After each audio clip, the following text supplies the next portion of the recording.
Hello guys, good morning. Nandito ako sa front yard namin. Nakakatuwa lang tingnan.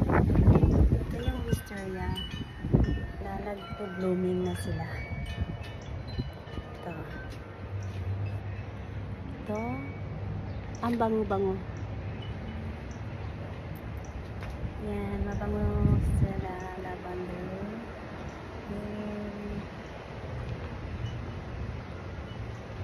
Yan. So, ayan. Dami nila. Nag-bloom sila dito.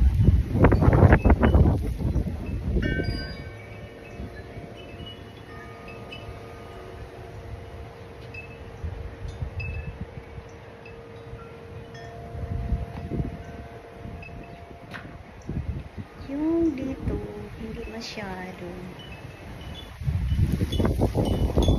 mahangin. Labas tayo, okay? Excuse me.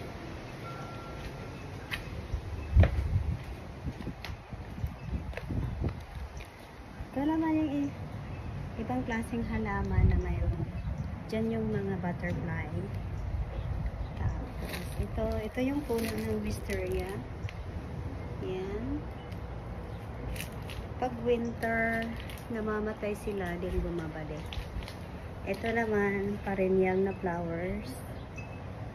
Yan. Ito, wisteria pa rin. Yan. Ang bango, guys.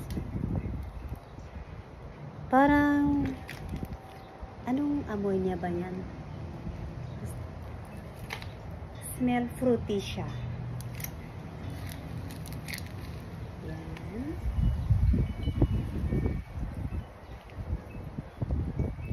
Makalat sila. Yan o. Yan yung puno na yan dyan. Dalawang puno. So, kumakalat sila dyan. Kalat yan. Then, hanggang dito. Then, yung isa, yan. Dami nila. Ito, papakalatin pa yan hanggang dyan. May cosmos akong 2 piraso. Tapos, ito si magnolia, ang dami namang bud niya. Ito, si magnolia, mamumulaklak na yan soon. Ang dami. Ayan, isa, dalawa, halos lahat mayroong bud para sa bulaklak nila.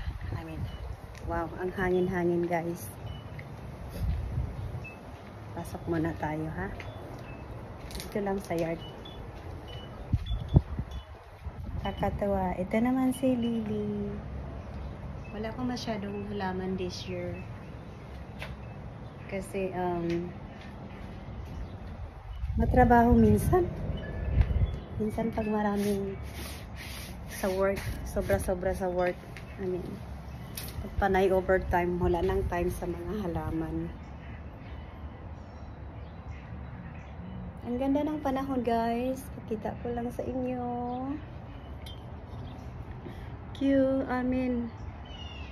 Very sunny day today. Ganda ng panahon. Ulap. Mahangin na mainit.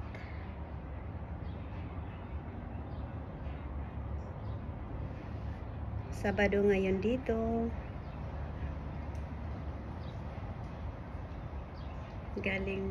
Kagagaling lang namin nagawa ng aming income tax. Dahil last day sa Monday, kailangan ihabol. At Monday may pasok. So, kailangan gawin na ngayon. Masarap ng breeze ng hangin. Mainit na malamig.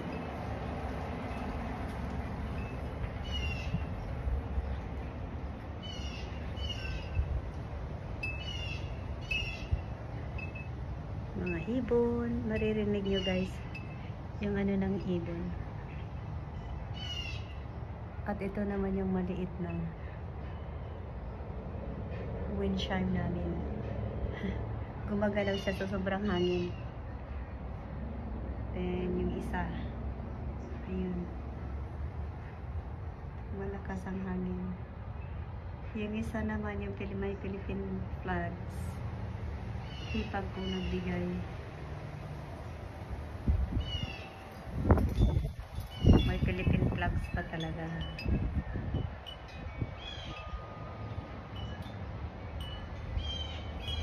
Okay, ito lang muna sa ngayon. Update lang ng konti pang stress reliever habang off. Relax ng konti. Okay, salamat sa lahat ng mga nanonood at kumusta kayo dyan sa Pinas. Ito ako kahit paano unti-unti nang makabangon. Sana nawa pinaubaya ko na lang lahat kay Lord sa lahat na mga nangyayari sa buhay. Thank you guys, and God bless you all. Thank you and bye bye.